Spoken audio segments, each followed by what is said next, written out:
पुरुषं महान्तं आदित्यवर्णं तमसः परस्तात् तमेव विदित्वा अतिमृत्युमिति नान्यः पन्था विद्यतीयनाय नान्यः पन्था विद्यतीयनाय। ఓం శాంతి శాంతి శాంతి ఓం. ఈ యొక్క ఉపనిషత్ జ్ఞానగంగ అధ్యాత్మ సత్సంగానికి వచ్చేసినటువంటి వారందరికీ నమస్తే, స్వాగతం, సుస్వాగతం.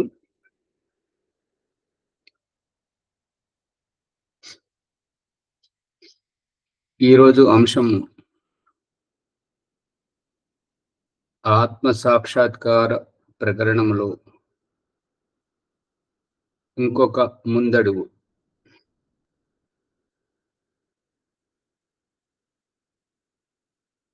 ఏంటంటే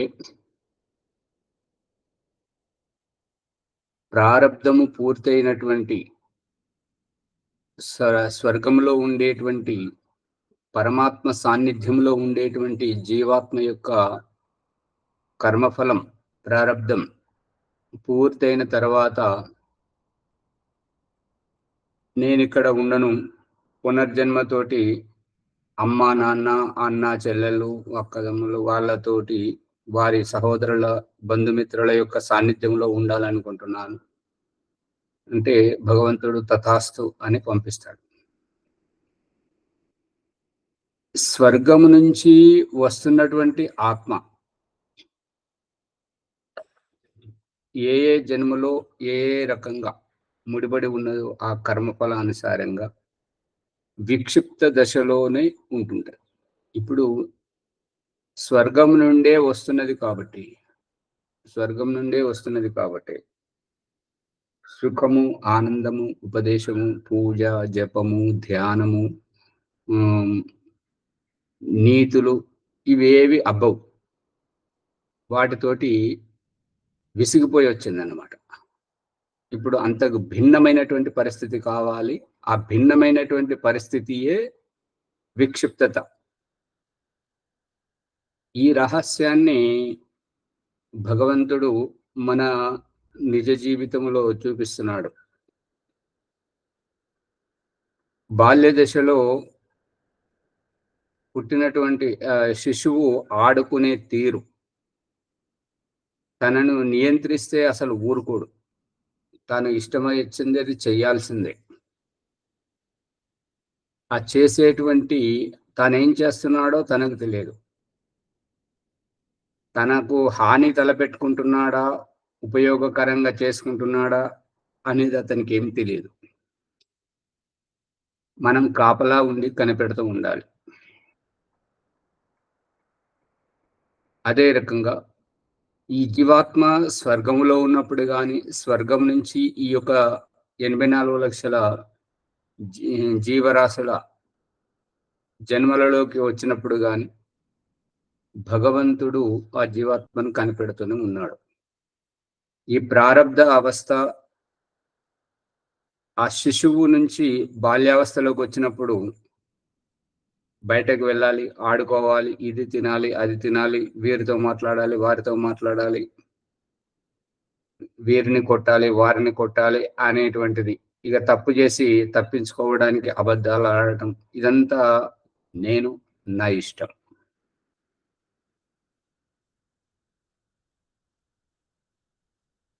ఈ రకంగా విక్షిప్తం అవుతూ ఉండి చివరికి ఈ జీవన్ముక్త అవస్థలో ఇక్కడ విక్షిప్తం ఎందుకు అయింది, వేటి కారణంగా అయింది? స్వర్గం నుంచి వచ్చింది కాబట్టి విక్షిప్తమైందా?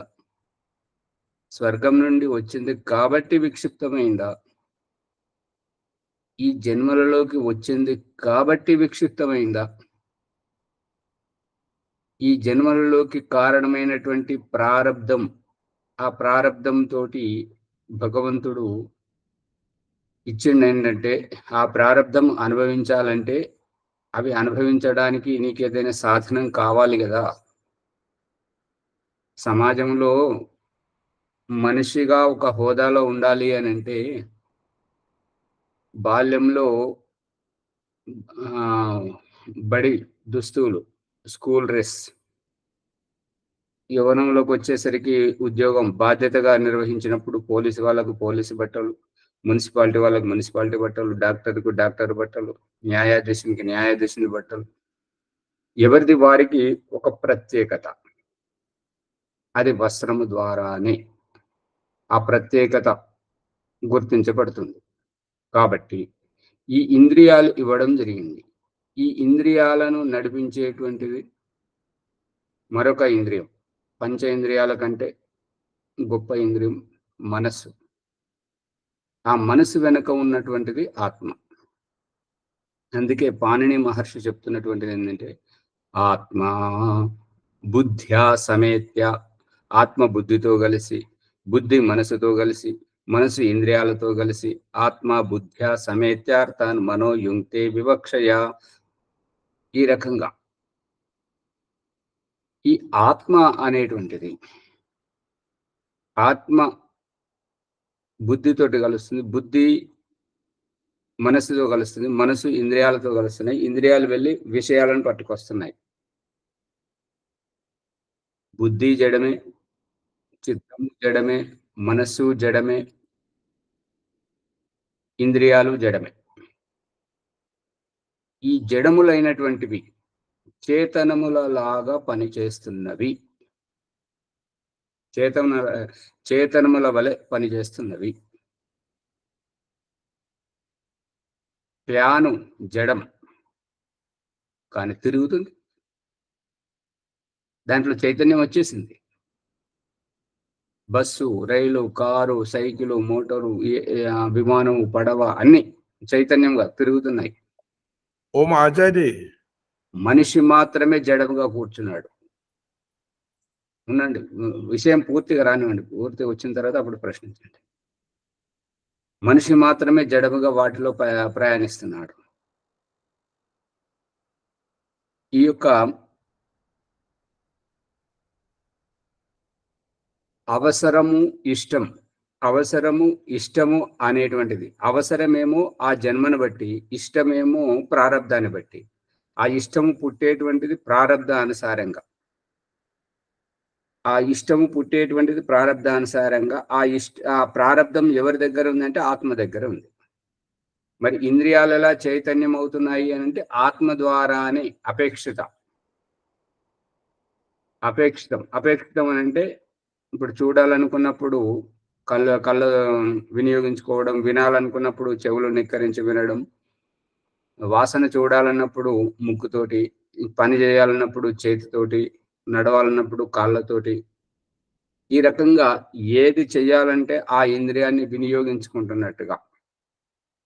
ఈ స్వర్గం నుంచి వచ్చారు కాబట్టి ఈ ఇంద్రియాల మీద ఆధారపడి ఉన్నారు. సుఖాన్ని అనుభవించాలంటే, దుఃఖాన్ని అనుభవించాలంటే ఈ ఇంద్రియాలు, ఈ దేహం తప్పనిసరి.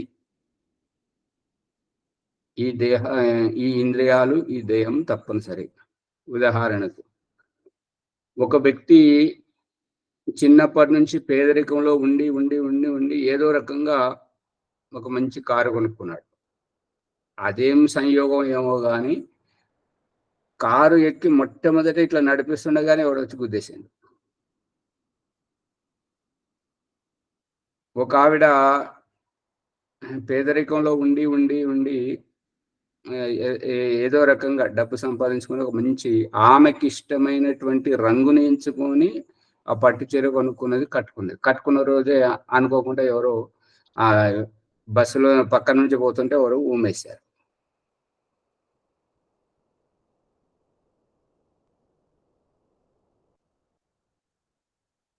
ఇక అడుక్కు తినేవారు, ఆ పెళ్లిల విసర్జిత వస్తువుల దగ్గర, ఆ పెంటల దగ్గర ఏరుకొని తినేటువంటి వారికి ఒకానొక సందర్భంలో పంచభక్ష పరమాన్నాలు తినేటువంటి అవస్థ దొరికింది. అక్కడ కూర్చుని ఇక తిందాము అనుకునేసరికి అక్కడ ఒక వ్యక్తి వచ్చి నువ్వెవరు, నీదే కులం, నువ్వు ఎక్కడికి వచ్చావు, నువ్వు ఇక్కడికి ఎందుకు ఎలా వచ్చావు, నువ్వు వెళ్ళు అని చెప్పేసి. ఇదొకటి. ఇంకొక చోట ఒక సాధువు, పంచమహయజ్ఞాలు చేసేటువంటి వ్యక్తి ఒక సాధువును భోజనానికి పిలిచి అతనికి ఆతిథ్యం ఇస్తున్నాడు. ముందర పెట్టగానే ఆ సాధువు తింటున్నాడు. తినబోతుంటే ఈ యజమాని చెయ్యి పట్టుకున్నాడు. ఒరే, నువ్వు వస్త్రాలే ధరించావు గాని ఆచమనం చేయవు, మంత్రపఠనం చేయవు, నేరుగా తింటున్నావు, నువ్వెలా సాధువు అవుతావు? వెలుగుతుందా?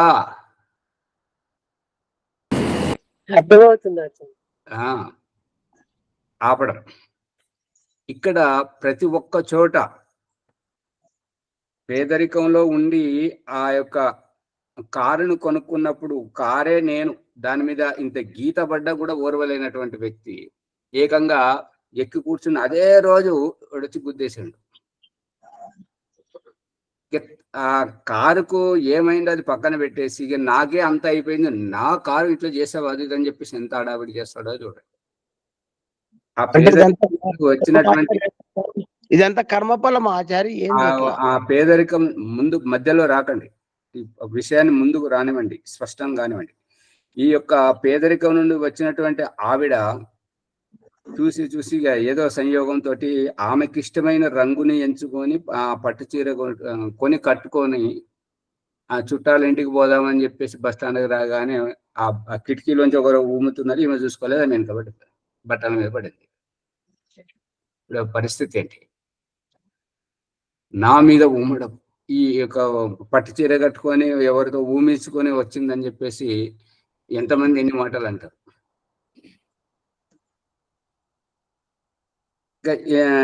ఈ రూపకంగా ఆ సాధువుకు భోజనం పెట్టి తినమని చెప్పగానే తినబోతుంటే చెయ్యి పట్టుకోవడం. ఈ పరిస్థితిలో గమనించండి, అక్కడ మనసు విరిగిపోతుంటది.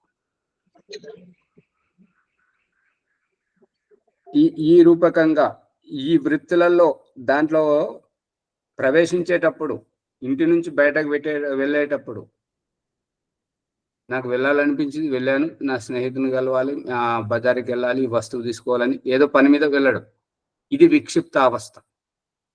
వెళ్ళిన తర్వాత అక్కడ పనిని ముగించుకొని మళ్ళీ తిరిగి రావడం, అక్కడ పని ముగించగానే సమయం అయిపోగానే ఇక్కడ ఇంటి ధ్యాస వస్తుంటది, అమ్మ నాన్న ధ్యాస వస్తుంటుంటది, తాను ఆలస్యం అయిపోతుంటే వారు కోపగించుకుంటారనేటువంటి విషయం గుర్తుకొస్తుంది. ఈ రకంగా విక్షిప్తావస్థ నుంచి మళ్ళీ తిరిగి రావడం మన దినచర్యలోనే ఇమడ్చాడు. ఈ 84 లక్షల జీవరాశులలో వచ్చేటువంటి స్థితి నుంచి మొదలుకొని ఈ జీవన్ముక్తావస్థ నుంచి ముక్తికి వెళ్ళేటువంటి దశ వరకు ఆ రహస్యాన్ని రోజు నేను ఎవరిని ఈ ప్రకరణంలో చెప్తున్నారు కదా, భోజనానికి వెళ్ళినా ముగించుకొని రావడం, ధ్యానానికి వెళ్ళినా, పూజకి వెళ్ళినా, యజ్ఞానికి వెళ్ళినా, దేనికి వెళ్ళినా ముగించుకొని రావడం, పడుకోవడానికి నిద్రకు వెళ్ళినా ముగించుకొని రావడం, కాలకృత్యాలకు వెళ్ళినా ముగించుకొని రావడం, స్నానానికి వెళ్ళినా ముగించుకొని రావడం వెనుక ఇదంతా చూపిస్తున్నటువంటిది. దీని వెనుక ఉన్నటువంటి రహస్యము, ఎంత దూరము వెళ్ళినా మళ్ళీ తిరిగి అక్కడికే రావాలి. ఎన్ని జన్మలలోకి వెళ్ళినా, ఏ రూపకంగా జన్మించినా మళ్ళీ తిరిగి మోక్షానికే రావాలి అనేటువంటి ఈ అవస్థనే సంధ్యోపాసన మార్జన మంత్రాల ప్రకరణంలో దిగజారుస్తూ చూపించడం. భూహు పునాతు శిరసి నుంచి ప్రారంభించి, స్వర్గం నుంచి ప్రారంభించి, భువః పునాతు నేత్రయోః, స్వః పునాతు కంఠే, మహః పునాతు హృదయే, జనః పునాతు నాభ్యాం, తపః పునాతు పాదయోః, సత్యం పునాతు పునఃశిరసి. కిందికి దిగజార్చి పైకి ఎగబాకింపజేయడం. ఇది ఇక్కడ ఉన్నటువంటి రహస్యం. భగవంతుడు మనం ఏదైతే యోగ సాధన చేస్తున్నామో, దర్శన శాస్త్రకారులు వారు ఏదైతే వారి శాస్త్రాలలో సారాంశాన్ని సూత్ర రూపాలలో ఇమడ్చారో ఆ వ్యవహారం అంతా భగవంతుడు మన దినచర్యలో ముడిపెట్టాడు, ఇమిడ్చి చూపిస్తున్నాడు. మనం ఏమనుకుంటున్నాము అని అంటే ఒకరు చెప్పిందే సత్యం అని అనుకుంటున్నాం. ఇప్పుడు ఈ ప్రకరణంలో ఏంటంటే యోగ దర్శనకారుడు పతంజలి మహర్షి, సాంఖ్య దర్శనకారుడు కపిల మహర్షి, ఈ రకంగా ఆర్య సమాజంలో దయానంద సరస్వతి, ఇప్పుడు మన ఈ తరగతిలో ఓం ప్రకాష్, వీరి చెప్పుడు మాటల ద్వారా ఏ శాస్త్రం ద్వారా, ఏ వేదం, ఖురాన్, బైబిల్, ఎటువంటి దాని ద్వారా మన జీవితం బాగుపడదు. అవి చదివినందువల్ల, చేసినందువల్ల. దీని గురించి ఎలా బాగుపడుతుంది అంటే దానికి పతంజలి మహర్షి చెప్తున్నాడు ఏంటంటే తజ్జపస్ తద్ అర్థ భావనం. ఆ చదివినట్టు మనం ఆచరణలో పెడితే, అనుసారంగా నడుచుకుంటే మన జీవితం బాగుపడుతుంది. అంతేగాని చదివితే చెప్పితే కాదు. చెప్పినట్టు చేస్తావా లేదా అనేటువంటి ఆదేశం, అవునవును చేస్తాను అనేటువంటి నటన, ఇక్కడ జీవితం మారదు. అర్థమవుతుందా? జీవితం నటనలో జీవితం మారదు. వివాహంలో చేసేటువంటి ప్రతిజ్ఞలన్నీ, నేను ఇలా ఉంటాను, మా వంశం ఇలాంటిది, నేను ఇలాగా, మనం ఇద్దరం కలిసి ఇలా ఉంటాం, ఈ ప్రతిజ్ఞలన్నీ వాడి నాటకం. ఇదంతా ఒకటిదే భూటకం. జీవనం గృహాశ్రమం, గృహస్థ జీవితం, భార్యాభర్తలుగా ఒక దగ్గర కాపురం ఉండి జీవించడం, అది యథార్థం. వివాహం నాటకం. నాటకానికి ఎంతో విలువనిస్తుంటారు, జీవితానికి అంత విలువ ఇవ్వరు. ఇక్కడ చూపిస్తున్నటువంటిది ఏంటంటే తిరిగి రావడం. ఈ మనస్సు ద్వారా ఇప్పుడు నేను ఎవరిని అని ఎవరు ప్రశ్నిస్తున్నారు? ఇవి ఇంద్రియాలు, ఇది శరీరము, ఇది దేహము, ఇదిగో అన్నము, ఇలా తినడం ద్వారా ఈ పరిణామం జరుగుతుంది. ఇదంతా ఎవరు చెప్తున్నారు? నేను. మనస్సు ద్వారా ఆత్మనే ప్రకటిస్తుంది. మనస్సు జడం. మనస్సు ఒక దర్పణం లాంటిది. దర్పణంలో ప్రతిబింబం కనిపిస్తుంటది. అదే రూపకంగా మనస్సు చంచలమైనట్టుగా మనకు చూపించడం భగవంతుని యొక్క ఉద్దేశం. మనస్సు చంచలం కాదు. మనస్సు కర్మఫలం చేత జీవాత్మ కకావికలం అవ్వడం, విక్షిప్తం అవ్వడం, అది మనస్సు ద్వారా చూపించడం ఇక్కడ ఉద్దేశం. ఓ ఆచారి, మనస్సు ద్వారా అంటున్నారు. అవును. అంటే చంచలముగా, వేగవంతంగా కనిపిస్తున్నది ఎక్కడికి వెళ్ళి కనిపిస్తున్నది? అది కొద్దిగా మా ముని గారిని కొద్దిగా మౌనంగా ఉండమనండి. వారు ఏంటంటే నోటి ద్వారానే మాట్లాడడం, కళ్ళ ద్వారానే చూడడం, పెన్ను ద్వారానే రాయడం, వాహనం ద్వారానే యాత్ర చేయడం, అలా అన్నప్పుడు మనసు ద్వారానే ఇదంతా చేపిస్తున్నాడు కదా. మనస్సు అనేటువంటిది ఒక దర్పణము అని చెప్పడం జరిగింది. అదొక ఇంద్రియం ద్వారా. ఇంద్రియం కాదని అనట్లేదు కదా, అదే గొప్ప ఇంద్రియం. దాని తర్వాతనే ఈ పంచేంద్రియాలు అనేటువంటి సామాన్యం. ఓకే. అందుకని ఇక్కడ చెప్పబడుతున్నది ఏంటంటే ఆత్మయే అంతా చేస్తుంది. ఆత్మయే మనస్సును నియంత్రించేటువంటిది, మనస్సును ఏకాగ్రం చేసేటువంటిది, మనస్సు కకావికలం, మనస్సు చంచలము అనేటువంటిది ఏమిటి? మనస్సు చెప్పిన మాట వినట్లేదు, మనస్సు పరిగెడుతుంది అనేటువంటి భాష ఏంటి అంటే ప్రారబ్ధం అంత తీవ్రంగా, అంత తేజస్వంతంగా ఉన్నది, ప్రభావోత్పేతంగా ఉన్నది. కాబట్టి ఆ ప్రారబ్ధం కర్మఫలం ముందు ఆత్మ కుప్పిగంతులు ఏమీ నడవట్లేదు అన్నమాట. ఆ ప్రారబ్ధం యొక్క ప్రభావాన్ని ఆత్మలో చూపించేటువంటిదే ఈ మనసు ద్వారా మన ముందు పెట్టడం జరుగుతుంది.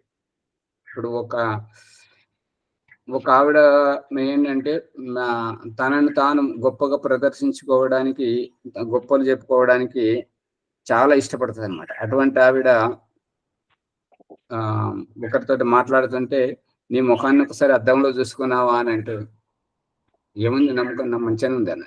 నువ్వు అద్దంలో చూసుకోమని చెప్పగానే అద్దం చూపిస్తే, అవును నా ఇట్లున్నది ఏంటిది, నా ముఖం ఇట్లున్నది, వెంట్రుకలు ఇట్లా పోయినాయి, ఇది ఇట్లున్నది అని చెప్పేసి. అంటే ఇది దర్పణమే తప్ప వారి ముఖ కవలికలే ఆ రకంగా ఉన్నాయా? సరే, ముఖ కవలికలే చూపిస్తుంది దర్పణం. అది ఈ మనస్సు కాదు, మనస్సు చంచలం కాదు. అందుకని ఈ బయటకు వెళ్ళి రావడం, ఏ పనిలోకైనా వెళ్ళి రావడం, తిరిగి వచ్చేటువంటి పరిస్థితియే ఈ మోక్షానికి, జీవన్ముక్త అవస్థకు ప్రయత్నం. ఇక ఇల్లు విడిచి బయటకు వెళ్ళేటువంటిదే స్వర్గం నుంచి బయటకు వెళ్ళేటువంటి. భగవంతుడు మన నిజ జీవితంలోనే ఇమిడ్చాడు. కాబట్టి ఈ మనస్సు ద్వారా కనబడుతున్న వ్యవహారం అంతా ఆత్మదే. మనస్సును నియంత్రించేది ఎవరు? మనస్సును నియంత్రించబడడానికి మనస్సు అస్తిత్వం ఏమిటి? రాస్తున్న కలము ఆగిపోయింది అంటే, రోజు కవితలు రాసేటువంటి, పుస్తకాలు రాసేటువంటి ఆ కలము ఇన్నాళ్లకు ఇప్పుడు ఆగిపోయింది, దాంట్లో చలనం లేదు అంటే ఏమన్నట్టు? ఇంకా అయిపోయింది అనేది. ఇంకా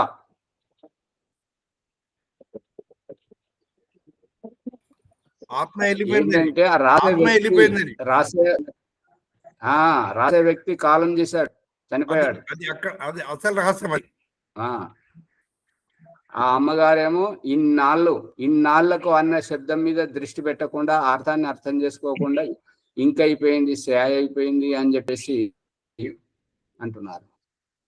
అవునండి. అందుకని ఇక్కడ వ్యక్తితో ముడిపడి ఉన్నటువంటిది, వ్యక్తిత్వంతో ముడిపడి ఉన్నటువంటిది, ప్రారంధంతో ముడిపడి ఉన్నటువంటిది. వరలక్ష్మి గారు ఏమైనా చెప్పాలా? మరి మైక్ ఆన్లో పెడుతున్నారు, బంద్ చేయండి.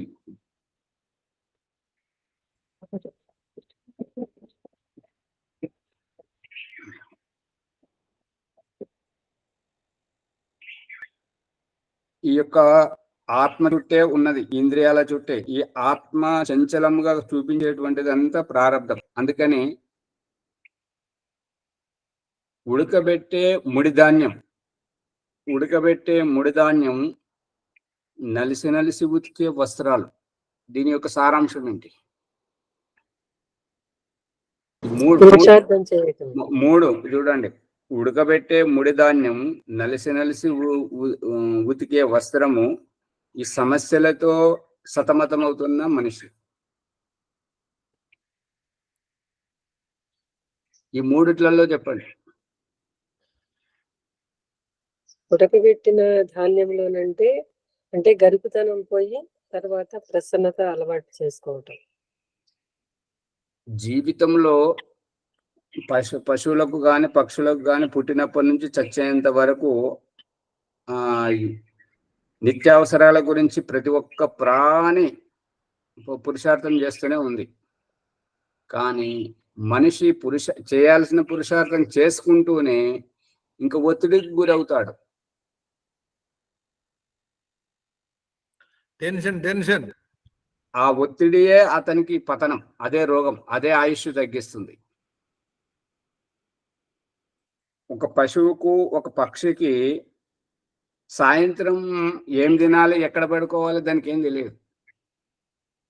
ఇప్పుడు ఈ క్షణం ఎలా ఉన్నాము అనేటువంటిది వర్తమానంలో జీవిస్తుంటారు. మనిషి మాత్రం వర్తమానాన్ని విడిచిపెట్టి రేపటి గురించి ఆలోచిస్తుంటాడు. భార్య గురించి ఆలోచిస్తాడు, పిల్లల గురించి ఆలోచిస్తాడు, తన పదవి హోదా గురించి ఆలోచిస్తుంటాడు. లేనిపోనివి అన్ని ఆలోచించి ఇబ్బంది పడుతుంటాడు అన్నట్టు. అందుకని ఇక్కడ గురించి ఈ రోజు అన్ని తయారు చేసుకొని పెట్టుకుంటున్నాం. ఆ రకంగా ఏకత్రితం చేసి పెట్టుకోవడం ఒకటి, వాటిని కాపాడడానికి కాపలాగా ఉండి జీవితాన్ని ఆగం చేసుకోవడం ఇంకొకటి. ఇక్కడ జీవాత్మ ఈ దేహంను కాపాడుకోవాలన్నా కాపాడుకోలేదు. ఈ యొక్క జీవితం మన చేతిలో లేదు. ఇదంతా కాలంతో ముడిపడి ఉన్నటువంటిది. ఎంత పరమాత్మ మన ఈ ప్రారంధాన్ని బట్టి, మన ప్రారంధం ఇంకొకరితోటైతే ముడిపడి ఉన్నదో వారి ప్రారంధంతో పాటు ఆ రకంగా ఎంతెంత మందితోటి మన జీవితం ముడిపడి ఉన్నదో అంత మందితోటి కలిపి ఈ ప్రారంధం తయారవుతుంటది. అమ్మతోటి చేసింది వ్యవహారం వేరు, భార్యతో చేసిన వ్యవహారం వేరు, తండ్రితో చేసిన వ్యవహారం వేరు, శత్రువుతో చేసిన వ్యవహారం వేరు, ప్రేమగా చేసిన వ్యవహారం వేరు, ద్వేషంతో చేసిన వ్యవహారం వేరు. అది ఎవరెవరితో అయితే చేస్తున్నామో మళ్ళీ ఆ కర్మఫలం అనుభవించడానికి మనం కొడుకులతో చేసే వ్యవహారం కూడా వేరే. అంతే కదా. ఇప్పుడు ఒంటరిగా చేసినటువంటి కర్మ దాని కర్మఫలం ఎప్పుడు వచ్చినా కూడా ఎంత మందిలో ఉన్నా కూడా అది ఒక్కరికే వర్తిస్తుంది.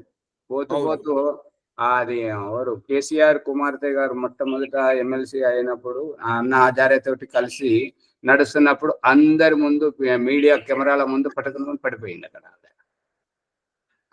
అది ప్రారంభమే అంటారు. అది పెళ్లి హడావిడిలో అటు ఇటు తిరుగుతున్నటువంటి యజమానుడికి కాలుకు దెబ్బ తగిలింది, లేదా మూత్ర ఆవేగం వస్తున్నది. అది వారికి ఒక్కరికే వర్తిస్తుంది, ఇంకొకరికి వర్తించదు. అవును అవును. ఇక ఇంకొకరితోటి కలిసి చేసినటువంటి కర్మఫలం ఏదైనా పని చేస్తే దాని కర్మఫలం ఎప్పుడు అనుభవించాల్సి వచ్చినా వారిద్దరు భార్య భర్తల రూపంలో కావచ్చు, అన్నదమ్ముల రూపంలో కావచ్చు, గురు శిష్యుల రూపంలో కావచ్చు, శత్రు మిత్రుల రూపంలో కావచ్చు, ఆ రూపకంగా అనుభవిస్తుంటారు. ఇది భగవంతుడు ఏర్పాటు చేస్తున్నటువంటి రహస్యం. అందుగురించి బంధము ఇక్కడే ఉంది, మోక్షము ఇక్కడే ఉంది.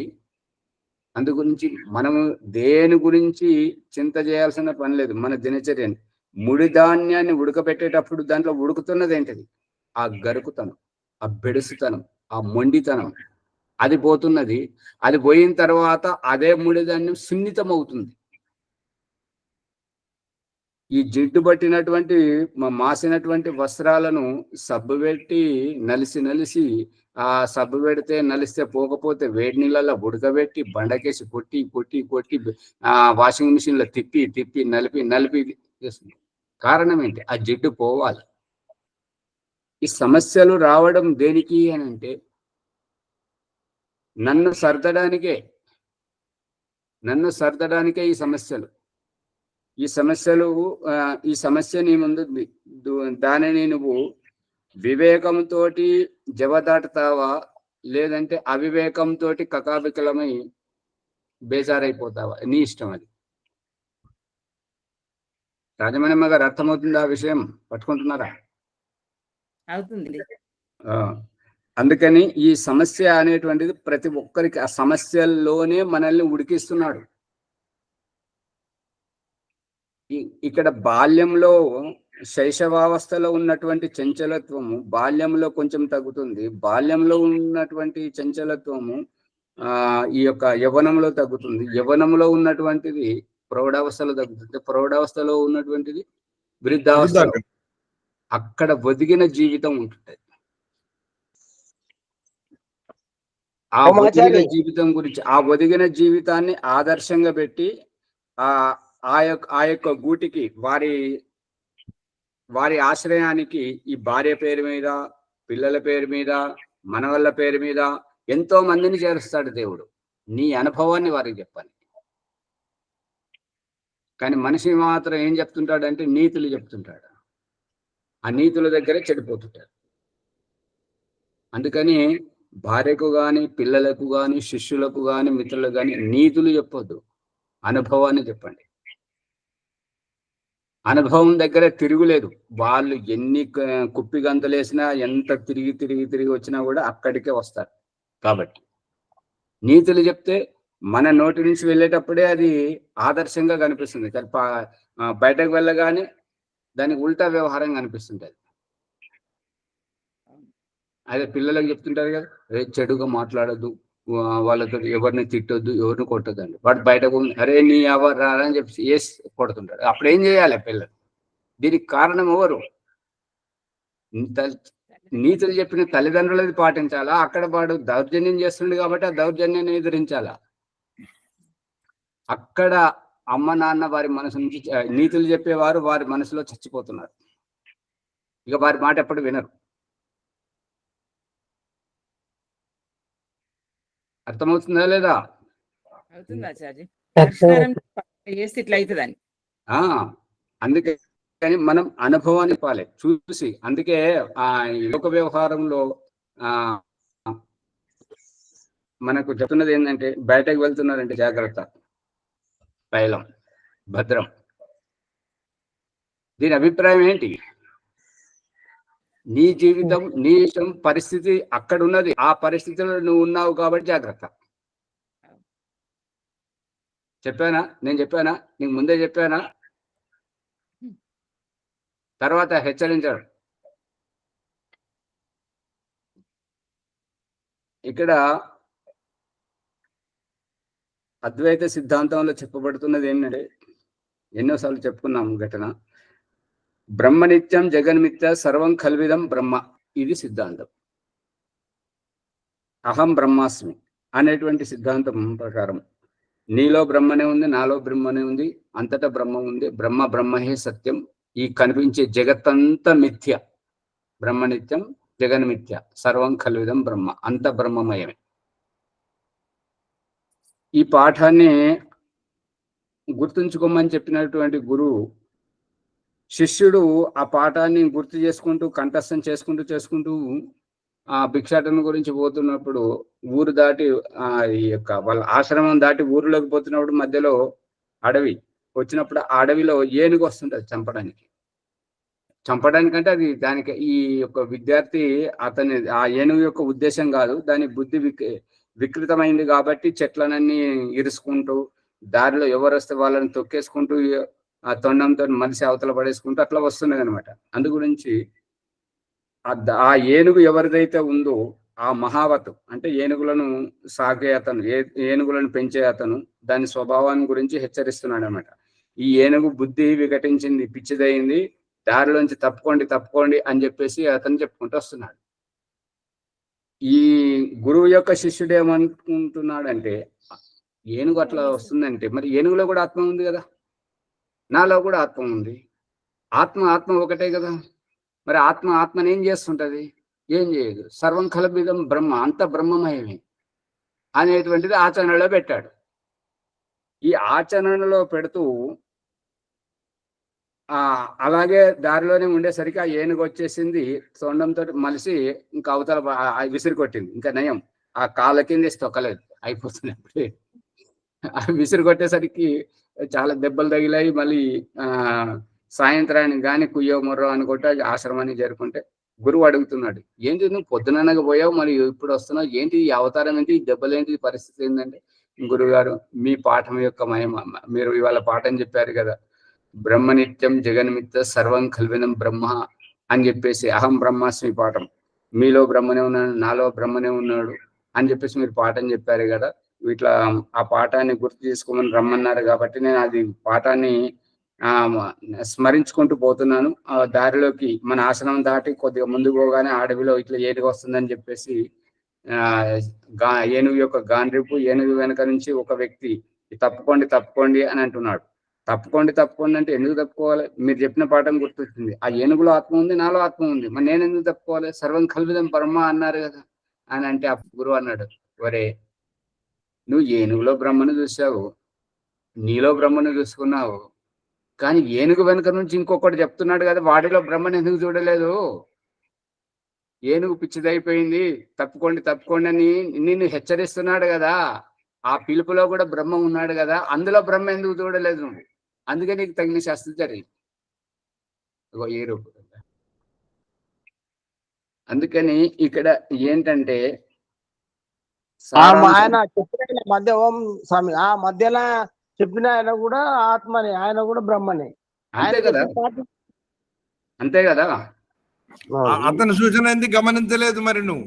ఆ అది ఎదురుగా వచ్చేటువంటి ఏనుగు యొక్క విధ్వంసాన్ని చూస్తున్నావు, నీ ప్రాణాన్ని రక్షించుకోవడానికి అక్కడైతే నీలో చూసుకున్నావు, ఏనుగులో చూసుకున్నావు. కానీ ఏనుగు ఇటువంటిది తప్పుకోండి అని చెప్పేసి ఏనుగు వెనుక నుంచి ఇంకొక అతను అరుచుకుంటూ వస్తున్నాడు కదా, అతనిలో ఎందుకు చూడలేదు నువ్వు? అతని మాటను ఎందుకు వినలేదు?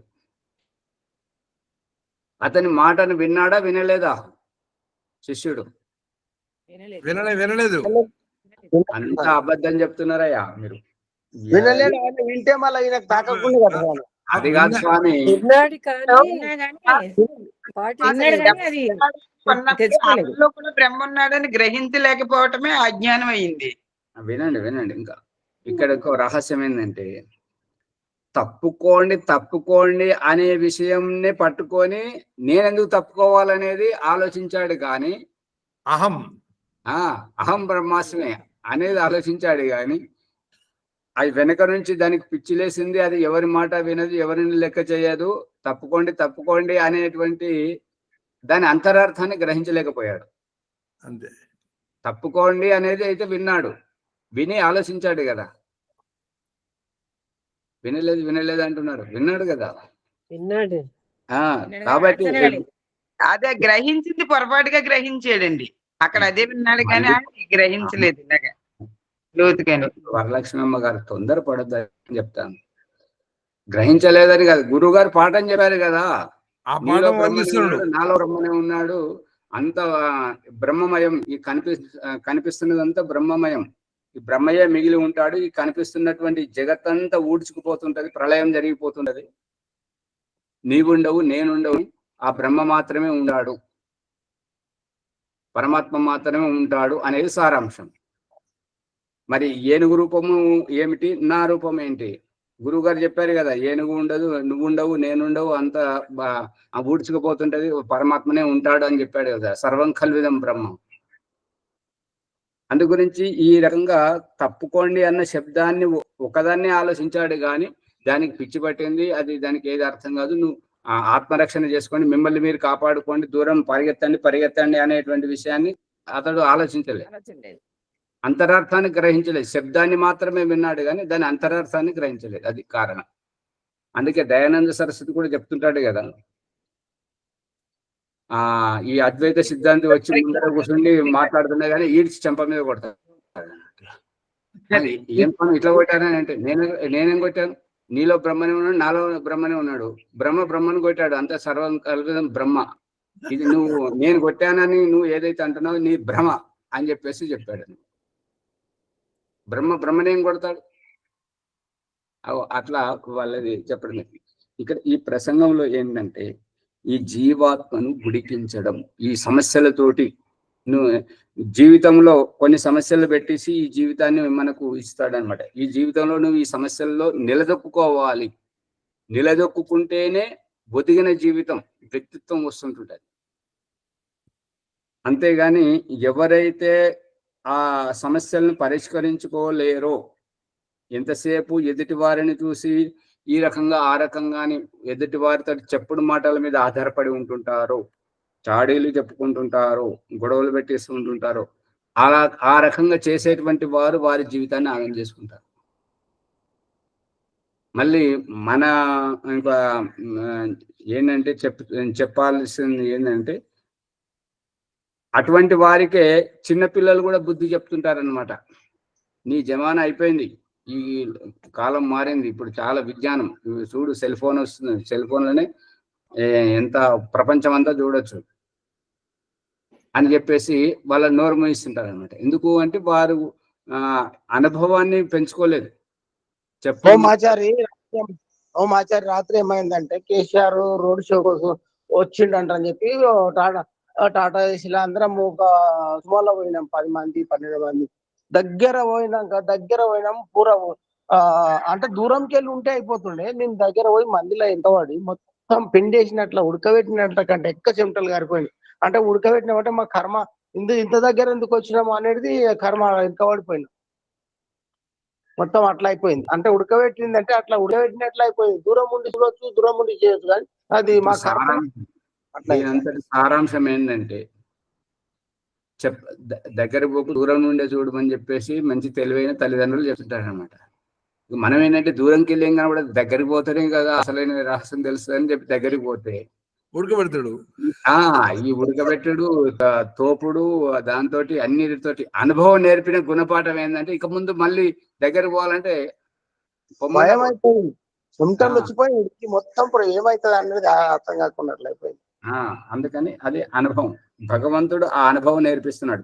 ఈ ఉడకబెట్టే అన్నంలో ఏంటంటే సమస్యలను ముందు పెట్టి ఉడికించి దాంతో ఇప్పుడు స్త్రీని ఉడకబెడుతున్నటువంటిది మెదగబెడుతున్నటువంటి సమస్య ఇది మార్గం ఏంటంటే సంతానాన్ని కనడం, వాళ్ళను పెంచి పెద్ద చేసే దాంట్లో రాత్రి పడుకుంటే పక్కలో ఏడవడం, తను పడుకోడు మనల్ని పడుకోని ఎంత అంటే మళ్ళీ ఆవిడతోటే మరి ఊరుకుంటాడు, ఊరడిస్తేనే ఊరుకుంటాడు. అక్కడ ఆమె ఓర్పును సహనం.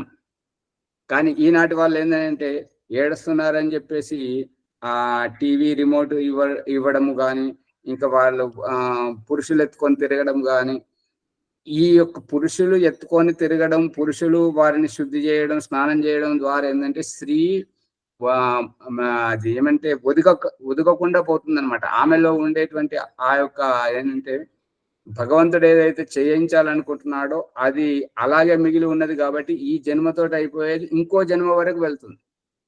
బాధ్యత నుంచి తప్పుకోవడం. అర్థమవుతుంది అమ్మగారు?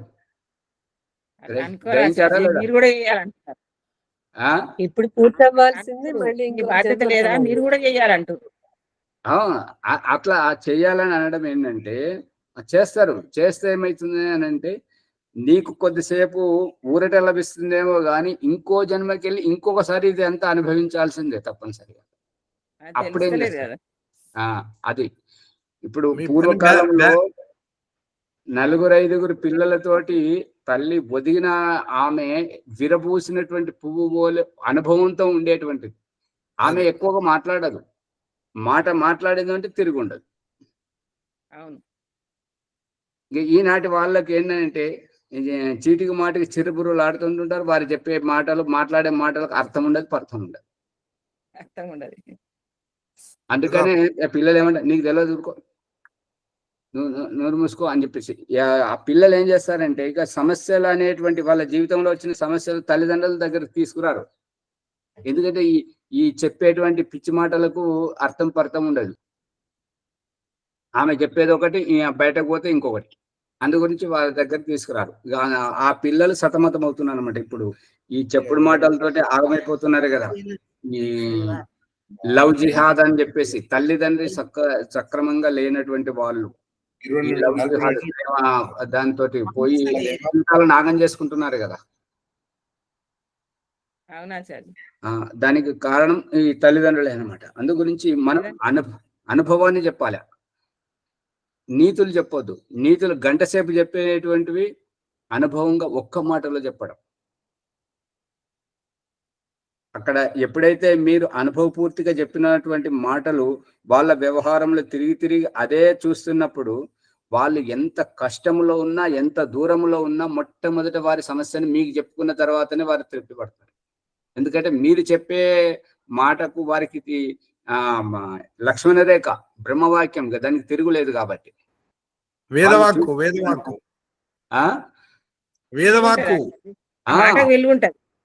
అదే అందుకని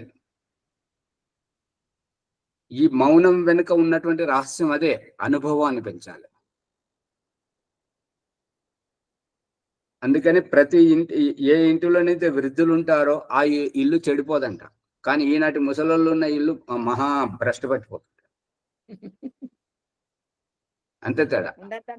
వీళ్ళు శరీరంతో వంగిపోయారు కానీ బుద్ధితోటి మాత్రం చాలా వికృతమై ఉన్నారు అన్నమాట. సరైన అనుభవాల లేదనమాట. ముందు పెద్దవాళ్ళకి అనుభవం లేకపోయేటప్పటికే పిల్లలకి ఇంకా అర్థం అవుతుంది. అందుకని ఇక్కడ మోక్షానికి వెళ్ళేటువంటి స్థితిలో ఏ ఇంద్రియాలనైతే స్వర్గం నుంచి వచ్చేటప్పుడు జీవాత్మ ఏ ఇంద్రియాలనైతే తీసుకొని వచ్చి ఆ ఇంద్రియాల అనుసారంగా ఆ మనసు ఇష్టానుసారంగా విక్షిప్తమయ్యిండు, ఆ విక్షిప్తతను ఈ జీవన్ముక్తి అవస్థలో నియంత్రించడం, మనస్సును ఏకాగ్రం చేయడం, మనసుని ఏకాగ్రం చేయడం ఏముంటది? ఏ ధ్యానము ఏ సాధనలో ఏ సమాధిలోనైతే ధ్యానం ఏకాగ్రం చేయడం ఉంటుంటుందో, మనసు గురించి పట్టించుకోవడం ఉంటుంటుందో, అది ధ్యానం కాదు, సాధన కాదు, పూజ కాదు, జపం కాదు, ఏది కాదు, అది కాలక్షేపం మాత్రమే. ఏ పని చేసినా మనసు పెట్టి చేసిన దాంట్లో మనము తల్లీనమైపోయి ఉంటుంటాము. ఆ పని బాగా జరుగుతుంటది, అద్భుతంగా అనిపిస్తుంది, చూసిన వారికి అందరికీ నచ్చుతుంది. అదే మనసు లేకుండా చేసినటువంటి పని, అది ఒకటి చేయకపోతే ఇంకొకటి అవుతుంటది, చేసే పని కూడా చెడిపోతుంటది, అందరితోటి మాటలు పడడం, మళ్ళీ ఆర్థిక నష్టపోవడం. నీటుకుంటది ఆచార్య, ఆ మనసు పెట్టిన పని నీటుకుంటది. అనుభవం అది దాంట్లో. ఓ మాచారి, మనసు పెట్టేది ఎవరు? అదే అక్కడికే వస్తుంది అనమాట ఈ ప్రసంగం అంతా. ఆ మనసు వెనుక ఉండేది ఏంటంటే తనను తాను నియంత్రించుకోవడం, అది అక్కడ రహస్యం. తనను తాను వశములో ఉంచుకోవడం. మనసు ఒక ఇంద్రియమే అయినప్పుడు ఆ మనసు తనదే కాబట్టి ఆ మనసును తన అధీనంలో ఉంచుకోవడం, ఇదంతా చేసేది ఆత్మనే. ఆత్మ.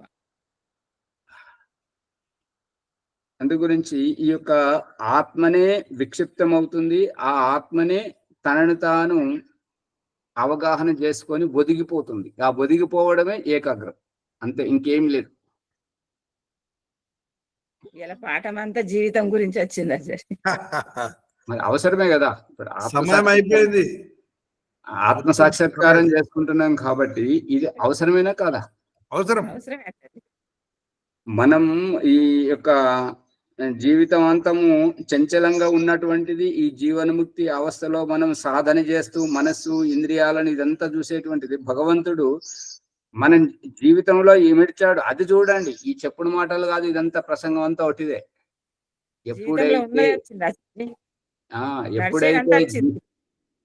ఎప్పుడైతే జీవితంలో వ్యావహారికంగా పరమాత్మ సర్దుబాటును చూడడం, ఇప్పుడుగా చివరికి ఇదొకటి రాసి పెట్టుకోండి, లేదంటే వినండి.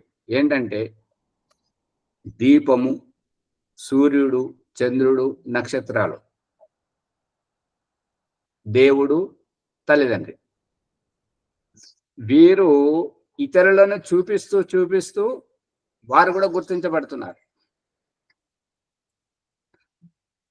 దీపము లేకపోతే, సూర్యుడు లేకపోతే, చంద్రుడు లేకపోతే, నక్షత్రాలు లేకపోతే ఏది కనపడదు, అంతా చీకటే. కానీ అవి మనకు ఈ వస్తువులన్నీ మనల్ని మనకు చూపిస్తున్నాయి కదా. కానీ వారిని అవి ఎట్లా గుర్తించబడుతున్నాయి? దీపం వెలుగుతున్నది అన్నట్టుగా, ఫ్యాన్ తిరుగుతున్నది అన్నట్టుగా, సూర్యుడు ఉదయించాడు అన్నట్టుగా, అస్తమించాడు అన్నట్టుగా ఎట్లా తెలుస్తుంది?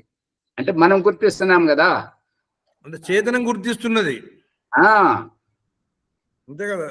ఇప్పుడు దేవుడు ఉన్నాడన్నట్టుగా జీవాత్మలు గుర్తించాలి, తండ్రి ఉన్నాడన్నట్టుగా పిల్లలు గుర్తించాలి, గురువు ఉన్నాడన్నట్టుగా శిష్యులు గుర్తించాలి, రాజు ఉన్నాడన్నట్టుగా ప్రజలు గుర్తించాలి, అంతే. ఓ ఆచార్య, ఇక్కడ మీరు చెప్పిన ఉదాహరణ లోపల రెండు చేతన తత్వాలు ఉన్నాయి, గురువు చేతనమే, శిష్యుడు చేతనమే. కానీ మొదలు చెప్పినటువంటి దాని లోపల ఒక చైతన్యం, ఒక జడ పదార్థం, సూర్యుడు జడ పదార్థము, చంద్రుడు జడ పదార్థాన్ని చేతనం గుర్తించాలి. అక్కడ చాలా బాగా. పుష్పమ్మ గారు ఏమైనా అర్థమవుతుందా లేదా? వాటిగానే కూర్చున్నారా? అర్థమవుతుంది. రెడ్డప్ప గారు కెమెరా బంద్ చేసుకోవద్దు, ఇదంతా బాలరాజు గారు కెమెరా బంద్ చేసుకోవద్దు, ఓపెన్ చేయాలి, అందరితో పాటు కలిసి సందేహాలు వ్యక్తం చేయాలి. ఏమైనా అర్థమవుతుందా?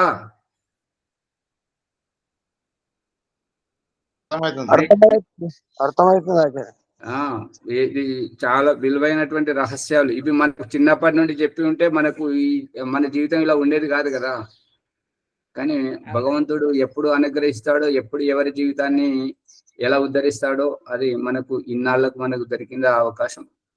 దేవిదాస్ గారు, సమయం అది ఎక్కువ అయిపోయింది కాబట్టి దీంట్లో మీకు ఎన్నైతే సందేహాలు వస్తున్నాయో అవన్నీ రేపు అడగండి. సందేహ నివృత్తి చేసుకుందాం. ఓకే, ధన్యవాదములు ఆచార్య ఓం ప్రకాష్ గారు, ధన్యవాదములు. ఈరోజు ఆధ్యాత్మిక బ్రహ్మజ్ఞానం లోపల ఆత్మ జీవితం లోపల అనేక రకాల అవస్థలను, వాటిని ఏ విధంగా ఆత్మ ఎదుర్కొంటుంది, తనను తాను నిలదొక్కుని ఇంద్రియాలకు దాసోహం కాకుండా తన ఆధీనంలో ఏ విధంగా ఉంచుకొని ఎదుగుతుంది, చాలా చక్కని విషయాలను ప్రస్తావించారు. వారికి ధన్యవాదములు. ఈ ఎపిసోడ్ను లైక్ చేయండి, షేర్ చేయండి, సబ్స్క్రైబ్ చేయండి, పక్కన ఉన్న గంట సింబల్ను నొక్కండి. మీకు నిరంతరంగా ఈ జ్ఞానగంగ ప్రవాహం లభిస్తూ ఉంటుంది. వైదిక సంధ్యోపాసన విజయలక్ష్మి చేపిస్తారామా? చేపిస్తున్నాం. 5 నిమిషాల సమయం ఉన్నది. సామాన్యంగా మంత్రోచ్చారణతో చేయించండి. ఓం. ఆచార్య నమస్తే, అందరికీ నమస్తే. వైదిక సంధ్య. ఓం అమృతోపస్తరణమసే స్వాహ. ఓం అమృతాభిధానమసే స్వాహ. ఓం సత్యం యశః శ్రీర్మయ శ్రీః శ్రేతాం స్వాహ. ఓం శన్నో దేవీరభిష్టయ ఆపో భవంతు పీతయే శమ్యోరభిస్రవంతు నః. ఇంద్రియ స్పర్శ మంత్రములు. ఓం వాక్ వాక్. ఓం ప్రాణః ప్రాణః. ఓం చక్షుః చక్షుః. ఓం శ్రోత్రం శ్రోత్రం. ఓం నాభిః. ఓం హృదయం. ఓం కంఠః. ఓం శిరః. ఓం బాహుభ్యాం యశోఫలం. ఓం కరతల కరపృష్ఠే మార్జన మంత్రం. ఓం భుః పునాతు శిరసి. ఓం భువః పునాతు నేత్రయోః. ఓం స్వహః పునాతు కంఠే. ఓం మహః పునాతు హృదే. ఓం జనః పునాతు నాభ్యాం. ఓం తపః పునాతు పాదయోః. ఓం సత్యం పునాతు పునఃసరసి. ఓం క్రంభం పునాతు సర్వత్ర. ప్రాణాయామ మంత్రం. ఓం భూః. ఓం భువః. ఓం స్వహః. ఓం మహః. ఓం జనః. ఓం తపః. ఓం సత్యం అఘమర్ష మంత్రములు. ఓం ఋతం చ సత్యం చ అభేదాత్ తపసో అత్యజాయత. తతో రాత్రి అజాయత. తతః సముద్రో అర్ణవః. ఓం సముద్రాదర్ణవాధరి సంవత్సరో అజాయత. అహోరాత్రాణి విదధత్ విశ్వస్య మిషతో వసి. ఓం సూర్యాచంద్రమసౌ ధాత యథా పూర్వమకల్పయత్. దివం చ పృథివీం చ అంతరిక్షమతో స్వః. ఓం శన్నో దేవీరభిష్టయ ఆపో భవంతు పీతయే శమ్యోరభిస్రవంతు నః. మనసా పరిక్రమ మంత్రం. ఓం ప్రాచీదిగగ్నిరధిపతిరసితో రక్షిత ఆదిత్యాయ శవః. తేభ్యో నమో అధిపతిభ్యో నమో రక్షతృభ్యో నమ ఇషుభ్యో నమ. ఏభ్యో వస్తు యోస్మాన్ ద్వేష్టియం వయం దిష్మస్తం వో జంబేదత్మః. ఓం దక్షిణాదిగేంద్రో అధిపతి స్థిరచిరాజే రక్షిత పితరై శవః. తేభ్యో నమో అధిపతిభ్యో నమో రక్షతృభ్యో నమ ఇషుభ్యో నమ. ఏభ్యో వస్తు యోస్మాన్ ద్వేష్టియం వయం దిష్మస్తం వో జంభేదత్మః. ఓం ప్రతీచి దిగ్వర్ణో అధిపతి పృదాకో రక్షితాన్నమిషవః. తేభ్యో నమో అధిపతిభ్యో నమో రక్షతృభ్యో నమ ఇషుభ్యో నమ. ఏభ్యో వస్తు యోస్మాన్ ద్వేష్టియం వయం దిష్మస్తం వో జంభేదత్మః. ఓం బుధీచి దిక్ సోమో అధిపతి సజో రక్షిత శనిరిషవః. తేభ్యో నమో అధిపతిభ్యో నమో రక్షతృభ్యో నమ ఇషుభ్యో నమ. ఏభ్యో వస్తు యోస్మాన్ ద్వేష్టియం వయం దిష్మస్తం వో జంభేదత్మః.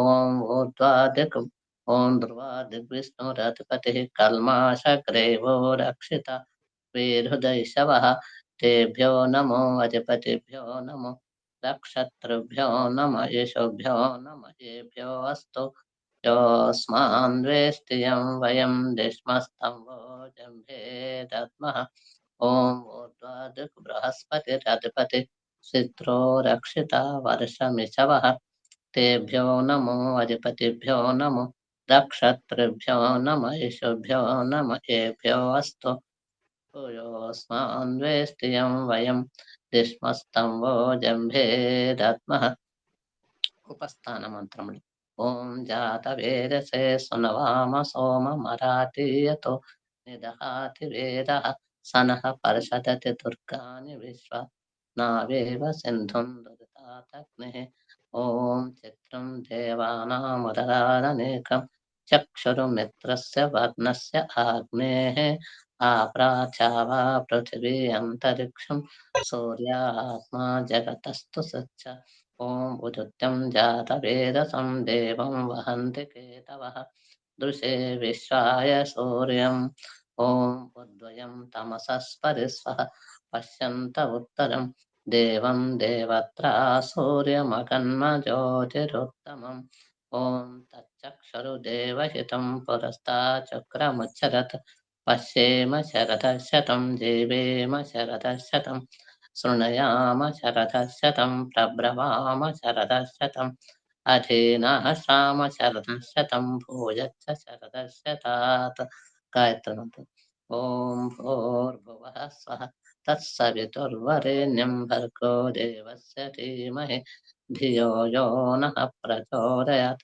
హే పరమేశ్వర, సచ్చిదానంద స్వరూప, నిత్య శుద్ధ బుద్ధ ముక్త స్వభావ, అజ నిరంజన నిరాకార సర్వవ్యాపక సర్వాంతర్యామిన్ నీ దివ్యము వరేణ్యమునైన శుద్ధ విజ్ఞాన స్వరూపమును మా హృదయమున ఎల్లవేళలా ధ్యానింతుముగాక. మాకు సద్బుద్ధినిచ్చి సత్కర్మలను ఆచరించినట్లు అనుగ్రహింతుగాక. విద్య జ్ఞానాదమును పొంది పరమ సుఖముల పొందుదుగాక. ఈశ్వర దయానిరే, నీ కృప వలన మేము చేసిన ఈ జప ఉపాసనాది కర్మముల మూలమున మాకు ధర్మార్థ కామ మోక్షములు వెంటనే సిద్ధించునుగాక. ఓం నమ శంభవాయ చ మయోభవాయ చ నమ శంకరాయ చ మయస్కరాయ చ నమ శివాయ చ. ఓం శాంతి శాంతి శాంతి. ఓం శన్నో దేవీరభిష్టయ ఆపో భవంతు ప్రీతయే శమ్యోరభిశ్రవంతు నః.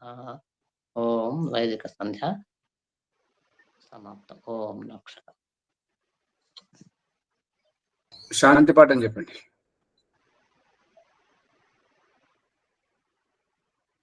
శాంతి పాఠం. ఓం ఓం దేవ్ శాంతి శాంతి అంతరిక్షం శాంతి అంతరిక్షం పృథివీ శాంతి శాంతి. పృథివీ శాంతి ఆపః శాంతి ఓషధయః శాంతిః వనస్పతయః శాంతి విశ్వే దేవాః శాంతి బ్రహ్మ శాంతి సర్వం శాంతిః శాంతిరేవ శాంతి సామా శాంతిరేధి. ఓం శాంతి శాంతి శాంతిః.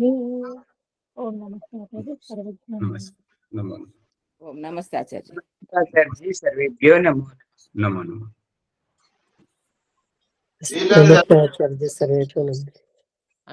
అంటే ఆచార్య దీని అర్థం అంతా పెద్ద మనుషులైనా ఏదైనా ఒదిగి ఉండాలి. ఎన్ని చేసినా ఏం చేసినా ఒదిగి ఉండాలి, మాట్లాడొద్దు అంతే.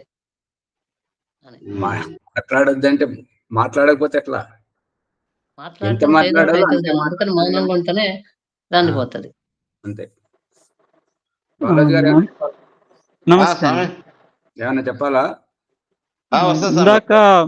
ఇందాక పొద్దున్నే ఇదే నేను కంపెనీలో ఉన్నాను. 6 గంటలకు వాళ్ళు రమ్మంటే అందుకోసమేసి టక్కున వాళ్ళతో మాట్లాడుతుండే ఆన్ చేయలేకపోయాను.